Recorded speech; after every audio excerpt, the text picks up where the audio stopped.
Members of the judiciary of Guam, along with stakeholders and participants from Palau, the FSM, American Samoa, and Guam, took part in learning about alternative dispute resolution techniques as part of the Supreme Court, District Court, and Department of Interior's 5-day mediation training. Supreme Court of Guam Chief Justice F. Philip Ballito says he hopes the training will reestablish the court's mediation program. Within our Guam judiciary, we're going to have mediation as an alternative of how to resolve disputes. And we're hoping to do that, number one, so we can have more timely decisions.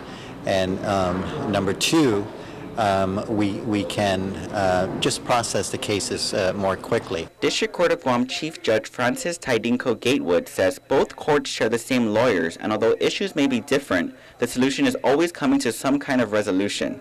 She hopes the establishment of a court-annexed ADR program will do just that. I think the biggest challenge right now is having certification of mediators, and so this particular program will enable mediators to be certified for the first time here on Guam in terms of a court-sponsored approach. Members from the Ninth Circuit Court of Appeals in San Francisco conducted the training session on topics from skills and attributes of a mediator to its benefits in the court system. DOI Assistant Secretary for Insular Affairs Tony Babalsa says his interest in ADR stems back years ago after attending similar ADR trainings in California.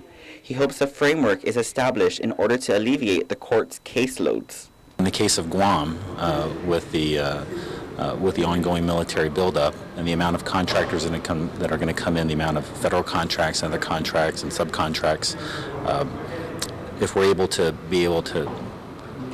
resolve any disputes over those contracts in an alternative fashion rather than running everything through the courts, we believe that it'll be good business for everyone. The Chief Justice says the training was costly to put together, but in the long run should be cost-effective to both the courts and parties involved. At the end of the 5-day training, individuals will be certified and qualified to serve as mediators both in the local and federal courts once the courts develop their respective programs. Reporting for Guam's News Network, I'm Ken Quintaniza.